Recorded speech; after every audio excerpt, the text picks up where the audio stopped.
Tutorial 14 how to use multimeter. आज हम सीखेंगे कि मल्टीमीटर का इस्तेमाल कैसे करें। मार्केट में अलग अलग फंक्शन और वैरायटी में मल्टीमीटर अवेलेबल हैं। ये मल्टीमीटर सबसे बेसिक मल्टीमीटर है। इसमें बेसिक लेवल पे सारे फंक्शंस अवेलेबल हैं। इसलिए आज हम इस मल्टीमीटर का उपयोग कैसे करें ये सीखेंगे। ये मल्टीमीटर का डिस्प्ले है। ये दोनों टेस्ट प्रोब्स कहलाते हैं, जिसमें रेड पॉजिटिव प्रोब्स और ब्लैक नेगेटिव प्रोब्स होता है। ये इस मल्टीमीटर का पॉइंटर है। इस पॉइंटर को रोटेट करके हम अपने अनुसार अलग अलग फंक्शंस को एक्टिवेट कर सकते हैं। इस मल्टीमीटर से हम जान सकते हैं DC voltage, AC voltage, DC ampere. इसमें एक बात का ध्यान रखना है कि डीसी एम्पियर जानते समय हमें पॉजिटिव प्रोब्स को उसके पॉइंटर कनेक्टर से निकालकर एम्पियर वाले टर्मिनल के साथ कनेक्ट करना पड़ता है। इसके बाद हम इससे जान सकते हैं diode and wiring connectivity test और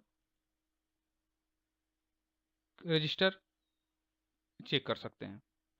इस प्रकार हम अलग अलग फंक्शंस को इस मल्टीमीटर से जान सकते हैं और टेस्ट कर सकते हैं।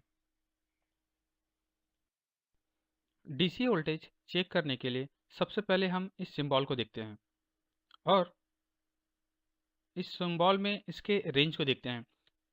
इस मल्टीमीटर का रेंज 200 मिली वोल्ट से 1000 वोल्ट तक का है। अब डीसी सोर्स के आउटपुट को चेक करने के लिए डीसी सोर्स के आउटपुट में पॉजिटिव प्रोब्स को पॉजिटिव में और नेगेटिव प्रोब्स को नेगेटिव के साथ कनेक्ट करने के बाद जब हम पॉइंटर को रोटेट करते हैं तो हमें उस सोर्स का आउटपुट पता चल जाता है। इस सोर्स में हमें इस ट्रांसफार्मर का एवरेज लिमिट पता था कि इस ट्रांसफार्मर का लिमिट 20 वोल्ट से नीचे ही होगा, इसलिए पॉइंटर को हमने 20 पे सेट करके रखा। अगर हमें डीसी वोल्टेज का एवरेज लिमिट पता नहीं है तो हमें पॉइंटर को अलग अलग लिमिट पे स्विच करके देखना पड़ेगा। इसी प्रकार एक बैटरी का अगर वोल्टेज हमें चेक करना है तो उसके लिए पॉजिटिव प्रोब्स को उसके पॉजिटिव टर्मिनल और नेगेटिव प्रोब्स को उसके नेगेटिव टर्मिनल के साथ कनेक्ट करने के बाद हमें वो डायरेक्टली उसका आउटपुट वोल्टेज पता चल जाएगा। ये बैटरी 1.5 वोल्ट डीसी वोल्टेज वाला है। वहीं पर जब हम पॉजिटिव और नेगेटिव प्रोब को स्वैप करते हैं,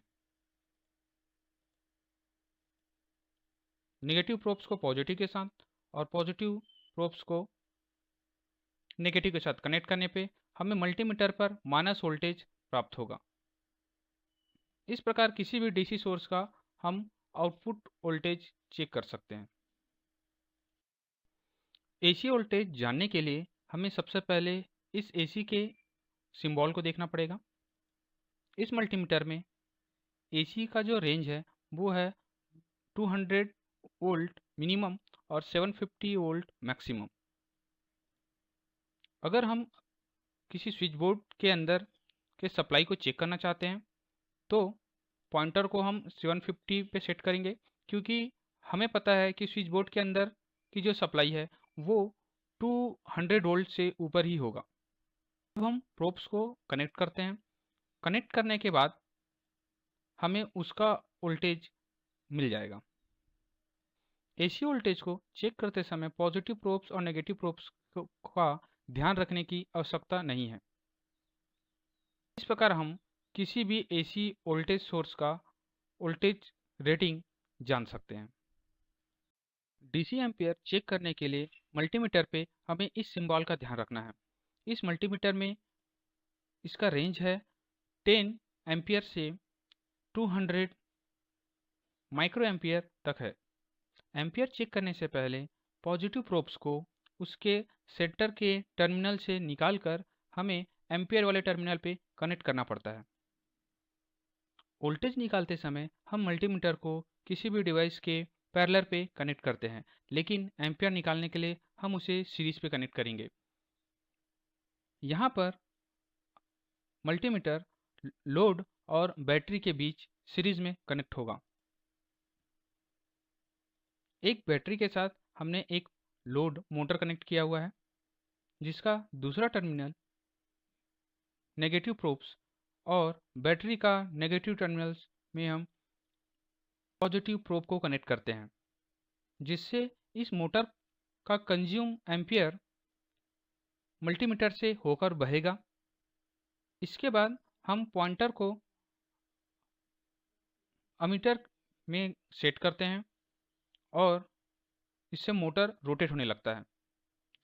इस प्रकार मोटर का कंज्यूम एम्पियर हमें पता चल जाता है। इस प्रकार डीसी के किसी भी डिवाइस का हम एम्पियर जान सकते हैं।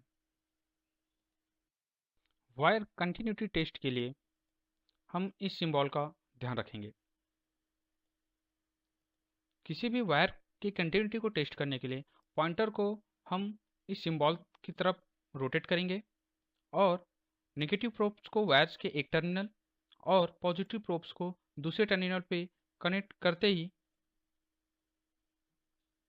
हमें इस प्रकार से बीप का साउंड मिलेगा, जिससे हमें पता चल जाएगा कि ये वायर आपस में कनेक्टेड है। अगर वायर कहीं से ब्रेक होता है तो ये बीप का साउंड नहीं आएगा और हमें पता चल जाएगा कि ये वायर ब्रेक्ड है। इसी प्रकार इस सर्किट बोर्ड के वायर सिस्टम को भी के कनेक्टिविटी को चेक करने के लिए हम इसका इस्तेमाल करेंगे। इस तरीके से कनेक्ट करने पे इस पे बीप का साउंड मिलेगा, जिसमें इस प्रकार इसकी कनेक्टिविटी पूरी होगी। अगर सर्किट वायरिंग कहीं पर ब्रेक होता है तो ये बीप का साउंड नहीं मिलेगा। इस प्रकार जान सकते हैं कि ये सर्किट कहीं पर ब्रेक्ड है। इसी फंक्शन से हम एलईडी भी चेक करते हैं। एलईडी चेक करने के लिए एलईडी के एनोड पे पॉजिटिव प्रोब्स और कैथोड पे नेगेटिव प्रोब्स को कनेक्ट करते ही एलईडी ग्लो करने लगता है। इस प्रकार किसी भी एलईडी को हम इसमें चेक कर सकते हैं। रजिस्टर चेक करने के लिए भी हम मल्टीमीटर का इस्तेमाल करते हैं। यहाँ पर रजिस्टर लिमिट 200 ओम से 2000 किलो ओम तक है। रजिस्टर चेक करने के लिए रजिस्टर के एक एक टर्मिनल पे पॉजिटिव प्रोब्स और नेगेटिव प्रोब्स को कनेक्ट करेंगे, जिससे हमें उस रजिस्टर का वैल्यू पता चल जाएगा। इसी प्रकार अगर हम दूसरा रजिस्टर चेक करेंगे और इस रजिस्टर का भी वैल्यू हमें पता चल जा रहा है। इस प्रकार हम किसी भी